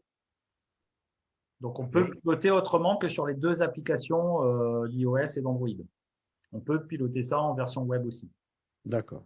Bien sûr, en ayant Internet. En ayant Internet obligatoirement, puisque c'est du cloud. D'accord. Je t'ai interrompu, je te redonne la parole. On avait terminé, donc si pas d'autres questions. Oui, pour nous, les intégrateurs, vous verrez de toute façon dans la conclusion, la gestion de parc. Donc, l'idée, c'est de vous faire finalement, vous avez bien compris, c'est une solution qui nous plaît. C'est quelque chose de très utile dans plein de cas de figure parce que c'est vraiment une solution qui, en termes de rapport qualité-prix, se positionne très bien. On est quand même sur des produits Legrand. Les gens savent quand ils achètent du Legrand que c'est fiable, ils savent dans quoi mettre les pieds, ça leur inspire confiance. On est sur un fabricant français qui vend ça dans le monde entier. Donc, on sait que c'est vraiment la fiabilité est là. L'écosystème, on l'a vu, c'est quand même très complet. Hein, on ne peut pas tout faire, mais on a quand même quelque chose déjà de très complet par rapport aux autres solutions concurrentes qui font tout eux-mêmes. Pour l'utilisateur, c'est une solution d'abord avant tout qui est simple et fiable et elle est vraiment tournée vers l'utilisateur. C'est le but, c'est comme on dit, c'est user-friendly, c'est que ce soit simple. Donc, on n'essaye pas de faire des fioritures, on n'essaye pas de faire des scénarios compliqués, donc c'est la contrepartie. Voilà. Pour nous, intégrateurs, ce qui est intéressant, c'est qu'on a un support. Quand on est sur un chantier, on peut appeler. Le support de Legrand, on n'attend pas une demi-heure, 1 heure. C'est au bout de 2 minutes, on a quelqu'un au bout du fil. Et si vous avez une problématique, il peut vous aider à la résoudre. Donc ça, c'est pas mal du tout. Il y a la garantie. La garantie sur les produits de Netatmo, c'est 4 ans pour les versions professionnelles, alors que dans le grand public, c'est 3 ans. Donc ça aussi, c'est un gage, fiabilité. Et puis pour les produits de chez Legrand, pour l'instant, c'est 2 ans. Et dernier point, ils ont fait l'effort, même souvent on dit Legrand c'est fermé, Somfy c'est fermé, mais on voit bien que les grands acteurs du marché quand même s'ouvrent vers les autres, au moins au travers d'API Cloud, ce qui est déjà un plus, puisque ça permet de faire un petit peu d'interopérabilité là-dedans. Bon, les moins, il y en a plus, mais ça ne veut pas dire que ce n'est pas une solution, c'est juste que nous, en tant que c'est notre vision d'intégrateur, habitués à travailler plutôt en local que sur du cloud, on aime bien avoir des gestions de parc parce que quand on a plusieurs clients, on veut pouvoir proposer de la maintenance à distance. Là, dans notre cas de figure, c'est pas possible. En fait, on installe la chose pour le client et puis après, finalement, il se débrouille. C'est un petit peu ça l'idée. On n'a pas de gestionnaire dédié. C'est un petit manque. Ça pourrait peut-être exister pour faire ne serait-ce que de la consolidation de données, par exemple, dans des grands chantiers. Il faut une connexion Internet. Donc ça, pour réaliser la configuration des produits, ça peut être pénalisant dans plein de cas de figure. Alexis l'a bien démontré. Alors, on n'a pas d'API locale. Ça, on trouve que c'est dommage parce que certains constructeurs font le choix de faire une API cloud, mais aussi une API locale directement. Et donc, ça permettrait de communiquer directement avec la gateway. Par contre, Karl, tu précisais tout à l'heure qu'en local, on peut travailler en Zigbee sur les produits Zigbee. C'est-à-dire la passerelle, elle communique en Zigbee directement avec ses produits, mais toi, tu peux pas, quand tu te connectes avec ton smartphone, tu n'attaques pas la passerelle. Oui, non, mais tu peux, si tu décides de… Alors, la couche de… C'est un peu particulier par rapport aux produits, par exemple, de Lidl, Ikea et toutes ces marques qu'on arrive totalement à intégrer dans des solutions sur la couche de Zigbee 3.0. Oui. Celle de Legrand, il y a des petites parties firmware. Alors, je ne vais pas rentrer dans les détails techniques, mais on ne récupère pas forcément tout. Donc, petit à petit, on arrive de plus en plus sur l'ensemble des appareillages connectés de chez Legrand à pouvoir les détourner de leur usage avec le cloud pour les mettre en API. On voit bien que ça n'a pas été prévu pour ça au départ. Parce que c'était une des questions, justement, comme on est en Zigbee. Est-ce que c'est le même Zigbee que Philips Hue Oui, mais avec une petite surcouche à eux, en fait. Donc, dans certains cas de figure, par exemple, pour la prise sur la remontée de la consommation d'énergie, des choses comme ça qu'on n'arrive pas à récupérer, tu vois. C'est bien dommage, ça. C'est bien dommage, mais les petits malins qui arrivent petit à petit à lire de mieux en mieux les trames qui passent. Mais en effet, c'est vrai que c'est… voilà. Bon. Pas tout avoir. Ils sont déjà bien plus ouverts que Somfy avec le IO où c'est… oui, bien sûr. Ça reste du bidouillage. Quoi. Voilà. Okay. Ben, c'est pour ça qu'on dit que l'univers est quand même fermé. Hein. C'est l'univers Legrand, c'est l'univers Legrand. La couverture fonctionnelle est large, mais pour nous, dans certains cas de figure, elle peut être insuffisante. Je vous donne un exemple. J'ai une cliente que je voulais orienter vers cette solution, mais après, elle m'a rajouté « Ah, mais j'ai des gainables Daikin, voilà, j'aimerais pouvoir les piloter aussi. Je voudrais faire du pilotage d'arrosage connecté, mais pas avec Gardena, avec une autre solution, avec Rainbird. » Donc là, on se retrouve que suivant le cas, dès qu'on sort un petit peu de éclairage, chauffage, prise connectée, bon, ben, dans ces cas de figure, des fois, ben, on va devoir partir vers des concentrateurs domotiques qu'on a déjà présentés. La compatibilité avec les autres protocoles, ben, elle est totalement limitée, hein, puisque ça parle Zigbee pour l'instant. Il n'y a pas d'intégration de produits Zigbee tiers. On ne peut pas rentrer comme chez U. U a fait l'ouverture, par exemple, Philips Hue, de pouvoir rajouter des produits de chez Ikea ou de chez Ram, etc. Ce n'est pas le cas chez Legrand. Legrand ne prend que ses produits. Donc, c'est un choix. C'est pour ça qu'on dit que c'est plutôt fermé. Il y a l'intégration des produits Legrand Netatmo qui n'est pas finalisée. Ça a été racheté il y a 2 ans ou 3 ans, je crois, Netatmo. Petit à petit, par exemple, ben, le chauffage maintenant est intégré dans l'application Home+, mais certaines fonctions plus avancées ne sont pas totalement intégrées. Donc, c'est en cours. C'est pas totalement finalisé, mais c'est en très bonne voie. Ils migrent aussi, ils ont des serveurs différents, des infrastructures cloud différents. Ils sont chez Azure, hein. Ils sont chez Microsoft. Dans certains cas de figure, on l'a vu, si on fait de l'alarme, de la vidéosurveillance, on va devoir avoir 2 applications. On ne peut pas avoir qu'une seule application, on retrouve tous nos produits. On a Home+ d'un côté et de l'autre côté, on a la partie Netatmo Security. Donc ça, c'est un peu dommage, mais c'est un choix stratégique qu'ils ont fait. Gestion des scénarios basiques, bah oui, ça, c'est la conséquence d'avoir un système grand public. Pas de paramétrage fin des équipements, hein. On ne peut pas dire le volet roulant, il met tant de temps à descendre, il met tant de temps pour remonter. On ne peut pas trouver les routeurs, on ne connaît pas leur route, on ne peut pas refaire les différentes routes en fait, de nos protocoles. Donc, quand on ouvre le réseau au départ, et s'il y a des routeurs qui sont à 3-4 de la prise, ben, on ne les a pas directement. Donc, on ne sait pas très bien comment le maillage est fait derrière. C'est totalement opaque. Et l'interface utilisateur qui n'est pas personnalisable. Et c'est un choix pour que le produit soit simple. Finir par un petit… Tu l'as dit juste pour… c'est pas parce que la liste était longue que c'est un mauvais produit. Au contraire, c'est un très bon produit. Fiable. Voilà. Il faut dire que c'est fait pour ce que c'est fait aujourd'hui. C'est fait pour ce qui est fait et plus tourné vers le grand public, c'est plus tourné vers les électriciens, moins peut-être vers les intégrateurs comme nous. Pour la promotion immobilière, c'est parfait parce qu'on remplace de l'appareillage classique par de l'appareillage connecté. Il n'y a pas de surcoût. Donc, c'est un produit qui, dans son cadre d'utilisation, est parfait, entre guillemets. Et c'est une prouesse technologique, puisque, rappelons-nous, je le disais en préambule, la société a 10 ans et les produits que tu montres ont 2-3 ans. Donc, ça a été un travail, on sait que pour un industriel, c'est très long à développer. Donc, ils ont été très, très, très vite en mode start-up. Et donc, Exactement. L'apport de c'est un travail est extraordinaire. que Legrand a fait qui est fabuleux et qui, bien sûr, toutes les remarques que nous faisons, ce n'est pas pour critiquer, c'est pour faire évoluer le produit. Et puis, nous, on parle en tant qu'intégrateur, tu l'as dit toi-même, et c'est un produit quand même grand public, presque do-it-yourself.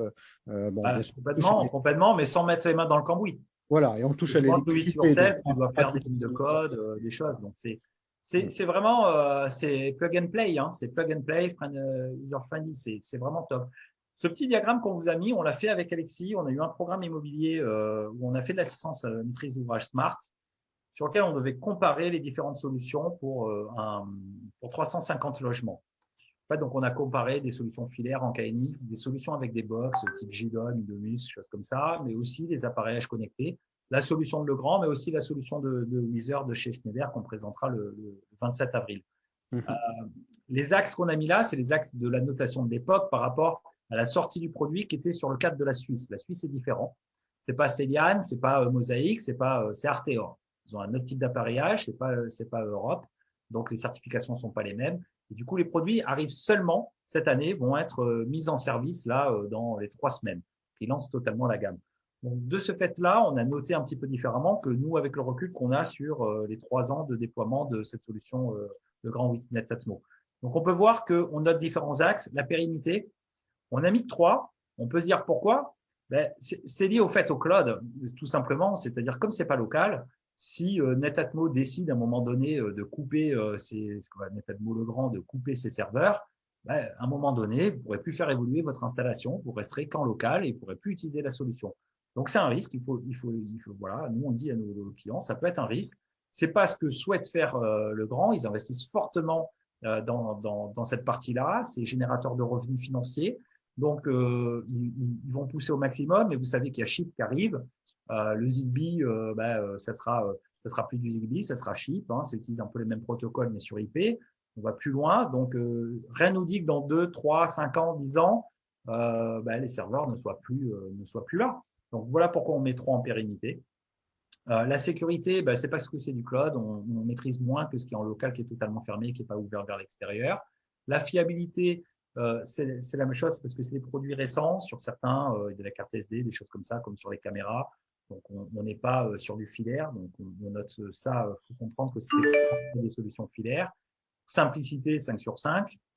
Tourner vers le client. L'interopérabilité, il y a un vrai effort au travers des API, mais on voit bien que ce n'est pas ouvert vers les autres protocoles. On ne peut pas utiliser cette box-là pour faire du Z-Web ou du N-Océan ou rajouter du Modbus ou n'importe quel protocole.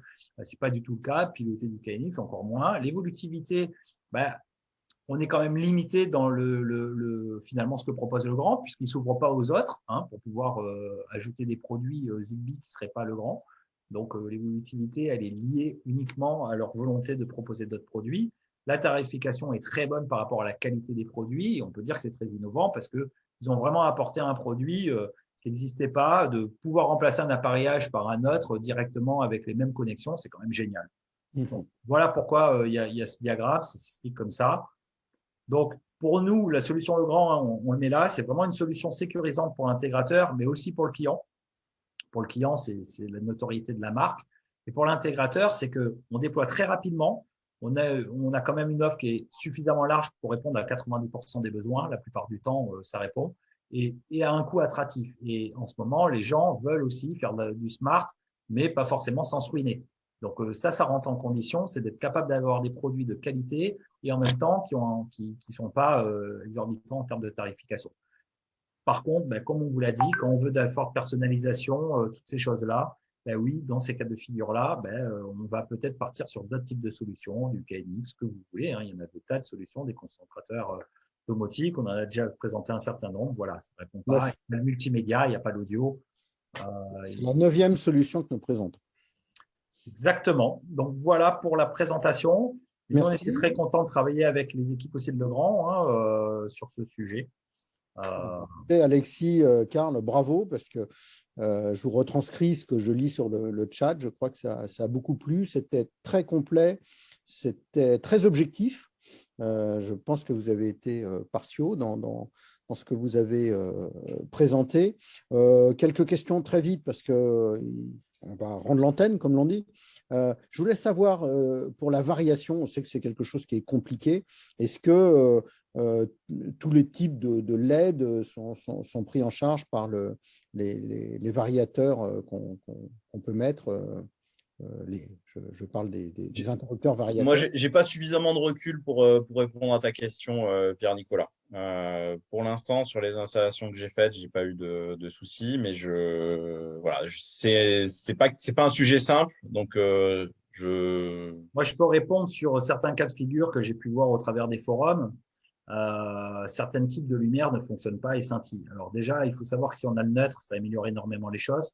Sur l'installation, quand il n'y a pas le neutre, ils peuvent pas faire de quoi. Il n'y a pas de baguette magique. Hein. On met un petit condensateur au bord de la lumière pour compenser, mais on peut avoir des cas de figure. Vu qu'on ne peut pas régler le seuil maximal de la lumière, on peut avoir des problématiques. Donc, ça reste quand même sur de la LED classique, on va dire ampoule, ça marche bien. Après, dès qu'on passe sur des plafonniers un petit peu design, tout ça, où c'est un peu particulier, qui utilisent eux-mêmes une propre électronique en entrée, ça peut ne pas fonctionner forcément en variation. J'avais une autre question sur la partie télérupteur Drivia, je crois que ça s'appelle comme ça. Oui. Est-ce qu'il existe un télérupteur variateur ou on est juste en télérupteur classique? On est en télérupteur classique pour l'instant, mais je crois qu'ils ont dans les… voilà, c'est un produit qu'ils utilisent dans les cartons, parce qu'il n'y a pas aucune raison de ne pas pouvoir faire de la variation comme Cubino le propose par exemple en Ride-in. Et c'est un produit en tout cas en termes de bruit qui est très agréable. Sur les interrupteurs sans neutre, il existe également, on nous précise dans le chat, des interrupteurs avec neutre qui sont sortis depuis peu. Bon, il faut avoir le neutre. En France, on n'a pas de chance, c'est rare. Mais bon, si jamais vous êtes sur des chantiers où le neutre arrive à l'interrupteur, ça existe. Et là, effectivement, ça règle beaucoup de problèmes en ce qui concerne la variation. Je relis un tout petit peu dans les questions que j'avais. Je crois que j'ai… On peut faire du va-et-vient aussi en rajoutant une commande sans fil. Donc pour l'éclairage, on a quand même une solution qui permet de se sortir un petit peu d'affaires, comme le disait Alexis, même dans de la réno, un peu avec des vieux systèmes. Ok, je pense qu'on a fait un petit peu le tour. Je vois sur le chat que certains arrivent à répondre à des questions que nous n'avions pas. Moi, j'avais une question d'intégrateur. En tant qu'intégrateur, moi-même, évidemment, j'achète mes produits non pas chez Legrand directement, mais chez un grossiste qui, lui, ne fait pas de formation, qui, lui, ne présente pas les produits, etc. Comment vous avez le lien avec les équipes de Legrand Netatmo? Karl ou Alexis? Alexis, tu veux répondre? Ouais. En fait, ça s'est fait par la force des choses. C'est-à-dire que y a bon, déjà, comme on le disait avec Karl tout à l'heure, il y a quand même un support qui est accessible avec un numéro non surtaxé qui est très joignable. Donc, c'est assez facile de les contacter quand on a un souci sur le chantier. Ça, c'est le premier point et c'est quand même assez suffisant. Et après, le deuxième point, c'est que vu le volume de produits qu'on installe, c'est ça qui nous a permis de tisser une relation un petit peu particulière et d'avoir une relation un peu privilégiée et de permettre de faire en sorte qu'ils viennent sur le terrain parce qu'ils sont intéressés et qu'on a la possibilité de leur proposer des programmes où ils vont voir dans la même journée une dizaine d'installations différentes, ce qui leur donne un retour d'expérience intéressant. Donc, parce que c'est des questions qu'on nous pose souvent, nous, les intégrateurs avec qui je discute. Ils ne sont pas électriciens, ils sont intégrateurs comme je le suis, comme vous l'êtes aussi. Et c'est vrai qu'on n'a jamais de contact, ou rarement des contacts avec la marque. On a des contacts avec les plateformes que vous connaissez, les Sonepar, les Rexel, etc., qui ne nous présentent pas les produits ou très peu, qui ne nous donnent pas de support. Et c'est vrai qu'on ne sait pas après comment aller plus loin. Moi, je passe pas. Enfin, c'est pas les distributeurs, mais mes contacts. Hein. Moi, je travaille pas avec eux. Ils sont là pour me livrer les produits. Après, j'attends pas de support de leur part sur ces solutions-là. Donc, moi, je passe par le support Legrand directement. D'accord. Et c'est la bonne manière de faire, quoi. Il n'y a pas de souci. Ok. C'est une. Legrand est très actif avec nous. Hein. Par exemple, sur le projet qu'on a en Suisse, j'ai vu que certaines personnes de la maîtrise d'ouvrage étaient connectées. travaille directement avec le grand, donc avec le directeur marketing de la Suisse, le chef produit, et ils sont très impliqués dans les projets. Donc, c'est un plus quand même d'avoir une grosse entreprise comme ça, mais sur lequel on arrive à avoir des contacts et sur lesquels on peut être épaulé. Mhm. Ok, ben, je ne peux que conseiller aussi les fabricants à rentrer en contact avec ces intégrateurs dont nous faisons partie, mais nous sommes nombreux en France, à la SBA ou pas à la SBA. Ils n'y sont pas tous, que ce soit local au niveau régional, comme certains le sont, ou au niveau national. Et c'est vrai que je pense que ces fabricants ont intérêt à travailler aussi avec des gens comme nous, à nous former sur les produits, à rentrer en contact avec nous. Et certains le font, d'autres ne le font pas. Et ça serait intéressant que nous, intégrateurs, on soit plus en relation avec la marque qu'avec le distributeur qui souvent est un pousseur de carton et qui n'informe pas sur les nouveaux produits et qui ne fait pas. Ben, c'est peut-être pas son travail non plus. C'est pas son travail, je pense, exactement. C'est pas son boulot. Je pense qu'on a répondu à la plupart des questions. Une dernière question sur les commandes. J'ai l'impression vocale, je ne la comprends pas forcément. Est-ce que tu la comprends, Nicolas? Ouais, en fait, la réponse, c'est quand on est sur des programmes en promotion immobilière, on propose systématiquement de faire le lien avec les assistants vocaux du téléphone, que ce soit Siri ou Google ou Alexa. Globalement, on a un retour qui n'est pas très élevé. Je dirais qu'on a à peu près une dizaine de pourcents des gens qui disent « Ok, mettez-le moi sur le téléphone pour un pilotage vocal ». Par contre, quand on fait une installation chez un particulier qui a fait la demande de vouloir du connecté, avec qui on a passé du temps, qu'on a accompagné, tout ça, là, on est plus sur un usage qui est de l'ordre de 70%, où on passe sur les apps des assistants vocaux. C'est un peu mon retour d'expérience. Je ne sais pas, Karl, ce que tu en penses. Ouais, c'est vrai que sur l'immobilier, quand les gens en fait n'ont pas choisi d'avoir du connecté, en fait, ils achètent un appartement et puis on leur met quelque chose de connecté pour leur faire goûter un petit peu. Donc, ils n'ont pas la démarche forcément de s'être renseignés, de savoir que ça se pilote vocalement. Donc, ils découvrent quand on leur dit, vous savez, vous pouvez utiliser votre smartphone pour monter la température. Ils disent, ah oui, voilà. Donc, c'est vrai que moi, en fonction des programmes immobiliers, on a quand même un fort pourcentage plus d'Android que d'iOS déjà. Donc, ça filtre sur Google ou par défaut sur Siri. Et Alexa, quand les gens ont du Alexa, souvent, ils ont déjà installé d'eux-mêmes. Mais ce n'est pas dans les cas du résidentiel tout neuf. Pour les particuliers, je dirais que ouais, 70%, moi, je monte même presque à 90% maintenant. Hein. C'est vraiment une forte demande des gens. Une fois que tu leur as expliqué, tu les as rassurés aussi sur ce que ça fait, comment tu peux éteindre ton micro, ne pas te faire écouter, quelles sont les solutions pour, à partir de certaines heures, que tout soit arrêté, les gens disent « Ah bah oui, c'est vrai que c'est pas mal, j'ai essayé, ça répond bien. » Donc, ça se fait petit à petit et on voit que l'usage prend quand même. Hein. C'est la continuité logique. Hein. La voix, c'est quand même la continuité logique de l'interface machine. Et un petit complément aussi, c'est que la partie HomeKit, en fait, c'est une des étapes obligatoires. Quand on fait l'installation avec un téléphone iOS ou une tablette iOS, on est obligé, ça fait partie des étapes du process de faire le lien avec HomeKit. Donc après, l'utilisateur l'utilise ou pas derrière, mais en tout cas, le paramétrage est déjà fait dans HomeKit, donc il peut piloter à la voix son installation sur la partie le grand Home+. Ce n'est pas le cas sur la partie Ce chauffe. n'est pas le cas sur Google où il faut aller, ou Alexa, typiquement, rajouter le service additionnel. Mais c'est par exemple pour la solution en plus, ça se fait en 2 coups de clic. Hein, sur Google, faites ajouter service, vous sélectionnez le grand plus, cliquez, vous rentrez votre login, votre password, et puis pouf, il y a tout qui remonte dans l'application. Donc, c'est aussi très user-friendly de ce côté-là. Oui. Je le redis pour les acteurs de la promotion immobilière, mettez de l'humain dans vos projets, parce que si vous ne faites que de l'installation de matériel et qu'il n'y a pas, j'appelle ça un concierge numérique, qui est l'intégrateur ou qui est qui vous voulez, si vous ne mettez pas d'humain, ça ne fonctionne pas. Ça ne fonctionne que lorsque l'occupant, qu'il soit locataire ou propriétaire, est accompagné, au moins au lancement du produit, la mise en route, et pour ce qui est le mieux, c'est un accompagnement tout le long de la vie du produit, parce que ça évolue, il y a des mises à jour, il peut y avoir des problèmes d'incompatibilité entre différents produits.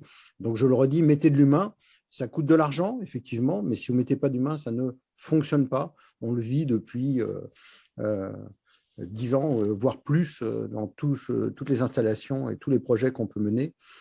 Quand on livre un bien sans accompagnement, ça ne fonctionne pas. On a un taux de satisfaction qui est très, très faible. Et en plus, on a un taux d'utilisation qui est très, très faible. Et c'est bien sûr très dommageable. Quel est le prochain rendez-vous, Alexis? Alors, le prochain rendez-vous, c'est la synthèse. On aura fait 5 sessions, de webinaire.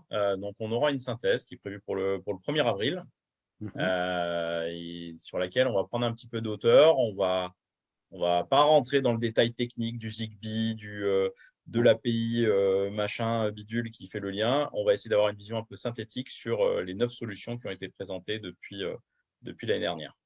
Voilà, on va faire une sorte de benchmark pour comparer les produits, aussi bien dans les fonctionnalités, mais que dans l'usage, que dans le prix, que dans le temps de mise en route, le temps de mise en service, les retours, etc. De faire une synthèse plutôt, effectivement, tu l'as dit, en prenant de la hauteur, en ne rentrant pas dans des détails techniques comme on a pu le faire, parce que même sur certaines présentations, on est allé très loin dans la technicité du produit, qui peut être compliqué pour des gens qui ne sont pas intégrateurs. Mais on va prendre de la hauteur et on va faire ça. Et on le fera toutes les 5 sessions.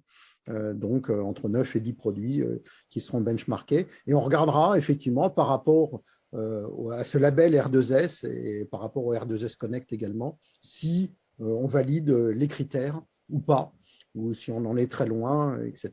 Donc, je vous invite effectivement le 1er avril. Ça ne sera pas un poisson d'avril.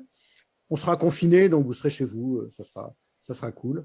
On se partagera une bière en USB et on fera ce petit point qui est, je pense, indispensable.